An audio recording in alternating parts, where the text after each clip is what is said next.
দর্শক, যেমনটি আমরা বলছিলাম যে আজ রাত ৮টায় তারেক রহমান সিলেটে পৌঁছেছে এবং তিনি এই মুহূর্তে হজরত শাহজালাল রহমতুল্লাহ মাজারে পায়ে হেঁটে প্রবেশ করছেন। আমরা ফুটেজে আপনাদেরকে দেখানোর চেষ্টা করছি। আমাদের সহকর্মী রয়েছেন সেখানে, শফিকুল হক। আমরা শফিকের সাথে যুক্ত হওয়ার চেষ্টা করছি। শফিকুল নিশ্চয়ই শুনতে পাচ্ছেন আমাকে। শফিকুল, আমরা ফুটেজে যেমনটি দেখছি যে তারেক রহমান মাজারে প্রবেশ করছেন, আপনি তো সেখানে রয়েছেন। সেখানে সার্বিক পরিস্থিতি কেমন দেখছেন? নেতা কর্মীদের উচ্ছ্বাস উদ্দীপনা এবং সাথে সিলেটের যারা রয়েছেন তারা কি বলছেন তারেক রহমানের আগমনকে নিয়ে? তারেক রহমান দীর্ঘ 22 বছর যে পূর্ণভূমি বলা হয়ে থাকে সেই সিলেটের পূর্ণভূমিতে তিনি আসলেন এবং এখানে এসে পূর্ব নির্ধারিত যে কর্মসূচি ঘোষণা করা হয়েছিল সেই কর্মসূচি অনুযায়ী তিনি হযরত শাহজালাল রাদিয়াল্লাহু এর যেই মাজার রয়েছে সেই মাজার ইতিমধ্যেই তিনি প্রবেশ করেছেন। আপনি হয়তো ছবিতে দেখতে পাবেন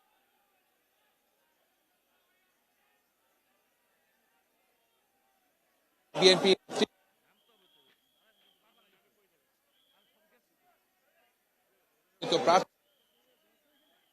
তারা এখানে তারেক রহমানের সঙ্গে কিন্তু ভিতরে এখানে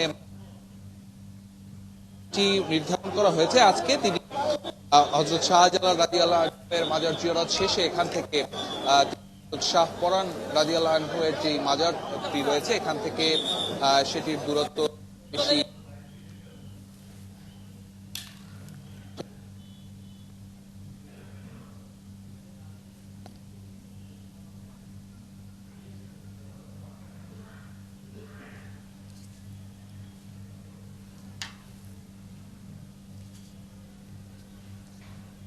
এখানে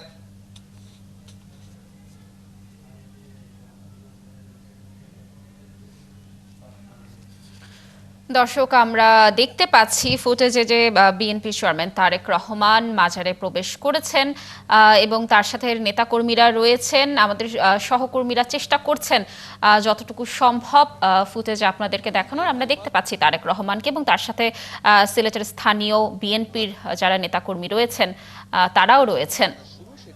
এবং দর্শক, আবারও একটু বলতে চাই, আজ রাত ৮টায় তারেক রহমানকে বহনকারী বিমান সিলেট ওসমানী বিমানবন্দরে অবতরণ করেছে এবং এরপর তিনি তার সিলেটে আসলেন এবং এখানে এসে যেই হযরত শাহজালাল এবং শাহ পরানের যে মাজার রয়েছে সেই মাজার জিয়ারতের মধ্য দিয়ে তার যেই নির্বাচনী যেই কর্মসূচি সেটি তিনি শুরু করতে চাচ্ছেন। এবং আপনি জানেন যে আজকে ইতিমধ্যেই যে প্রতীক বরাদ্দের যে বিষয়টি সেটি কিন্তু সম্পন্ন হয়ে গিয়েছে এবং আজ রাত 12টার পর থেকেই আগামী জাতীয় সংসদ নির্বাচনে যারা প্রার্থী হচ্ছেন তারা তাদের প্রচারণা সেটি তারা চালাতে পারবেন।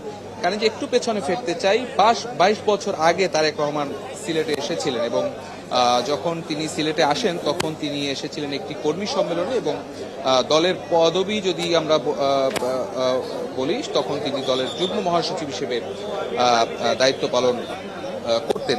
সে সময় এর পরবর্তীতে আপনি জানেন যে দীর্ঘ 17 বছর তিনি দেশে থাকতে পারেনি এবং কি কারণে থাকতে পারেনি এটি সবারই জানা যে পতিত যেই আওয়ামী সরকারের রোষানলের শিকার হয়ে তাকে দেশান্তরী হতে হয় এবং সেই 5 আগস্টের যে গণ অভ্যুত্থান সেই গণ অভ্যুত্থানে ফ্যাসিস্ট আওয়ামী সরকারের পতন হলে আমরা দেখেছি যে তারও ঠিক 1 বছরেরও বেশি সময় পরে তিনি দেশে ফিরেছেন এবং গত 25 ডিসেম্বর বাংলাদেশের মাটিতে তিনি আবার পুনরায় ফিরেছেন এবং 25 ডিসেম্বর তিনি দেশে ফিরেন। আপনি জানেন যে লন্ডন থেকে তার যে ফ্লাইটটি ছিল সেই ফ্লাইটটি কিন্তু সরাসরি এই সিলেটে আসে, যদিও সিলেটের মাটি তিনি স্পর্শ করেন। সিলেটে তিনি সেই বিমানের ভিতরেই অবস্থান করেন এবং সেখান থেকে শাহজালাল আন্তর্জাতিক বিমানবন্দর ঢাকায় সেখানে তারেক রহমানকে বহনকারী যে বিমান সেটি এখান থেকে যায়। তো এই সিলেটবাসীর মধ্যে কিন্তু একটি যে আক্ষেপ, প্রিয় নেতা দীর্ঘদিন পরে সিলেটের মাটিতে এসেও এখানে তিনি নামেননি, তবে সেই আক্ষেপ আমরা যেই অবস্থা দেখতে পেলাম এখানে আজ রাত 8টার পরে তারেক রহমান যখন এই সিলেটে আসেন ঢাকা থেকে এবং আসার পরে সেই এয়ারপোর্ট থেকে বের হয়ে এই মাজার প্রাঙ্গণের যে দূরত্ব সেই দূরত্ব কিন্তু খুব বেশি নয়, তবে এখানে আসতে কিন্তু তার দীর্ঘ সময় লেগে গেল। কারণ ছবিটি দেখতে পেয়েছেন যে সেই তার 25 ডিসেম্বর থেকে তার লাল বাসে করে তিনি আসলে তার যে বিভিন্ন কর্মসূচি বা যেসব জায়গায় তিনি যাচ্ছেন সেসব জায়গায় যখন তিনি লাল বাসে করে যাচ্ছেন তখন কিন্তু তাকে ঘিরে তার যেই ভক্ত বা তার যেই অনুসারী যারা রয়েছে তার দলের কর্মী সহ সাধারণ মানুষ সবাই কিন্তু সেই বাসের সামনে গিয়ে ভিড় করছেন এবং সেই ভিড় ঠেলে আসলে সবার উদ্দেশ্যে তিনি হাত নেড়ে অভিবাদনের জবাবও তিনি দিচ্ছেন। সেক্ষেত্রে দেখা যাচ্ছে যে কিছুটা তিনি যখনই তার মুভমেন্টে হয় তখন কিছুটা তাকে বেগ পেতে হয়। আমরা যদি ছবিতে দেখানোর চেষ্টা করি, আমাদের সহকর্মী নিশ্চয়ই আপনাকে দেখানোর চেষ্টা করবেন তারেক রহমান, তিনি কিন্তু এই মুহূর্তে হযরত শাহজালাল রাদিয়াল্লাহু আনহু-এর যেই মাজার প্রাঙ্গণ রয়েছে সেই মাজারের ভেতরে অবস্থান করছেন। হয়তো তিনি এখনই এখান থেকে বের হয়ে যাবেন, আমরা এমনটি শুনতে পেলাম। আমাদের এখানে যেহেতু তার আরো একটি মাজারে তার যাবার কর্মসূচি নির্ধারিত রয়েছে, এখান থেকে আসলে এটি সংক্ষিপ্ত কর্মসূচি। আগেই বলা হয়েছিল যে খুব বেশি সময় তিনি এখানে অবস্থান করবেন না এবং এর পরবর্তীতে তার আরো আজকে রাতে আরো দুটি কর্মসূচি এখান থেকে তার আছে।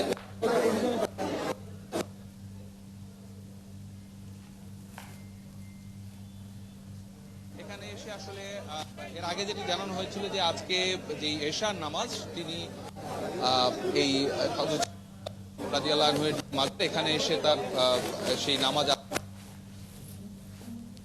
আসতে কিছুটা বিলম্ব হচ্ছে।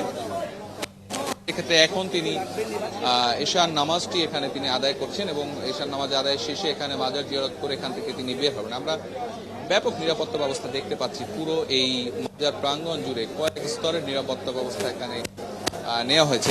বিএনপির স্থানীয় কর্মী যারা রয়েছেন তাদের পাশাপাশি অনেক উৎসুক মানুষকে আমরা এখানে দেখতে পাচ্ছি। তারা আসলে এক নজর দেখার জন্য তারেক রহমানকে নিজ চোখে এক নজর দেখার জন্য এখানে এসে আসলে ভিড় জমিয়েছেন। আমরা অনেকের সাথে কথা বলেছিলাম, তারা যেমন জানাচ্ছিলেন যে 25 ডিসেম্বর যখন তিনি লন্ডন থেকে বাংলাদেশে শফিকুল, ধন্যবাদ আমাদের সাথে যুক্ত থাকার জন্য। আপনি থাকুন সেখানে। দর্শক, আমরা যেমনটি দেখছিলাম যে তারেক রহমান মাজারে প্রবেশ করেছেন, সেখানে তিনি নামাজ আদায় করছেন। আমরা সর্বশেষ তথ্য আপনাদেরকে জানানোর চেষ্টা করেছি এবং এ বিষয়ে আরো তথ্য নিয়ে আমরা পরবর্তী সংবাদ সংযোগে নিশ্চয়ই আপনাদের সাথে যুক্ত হব।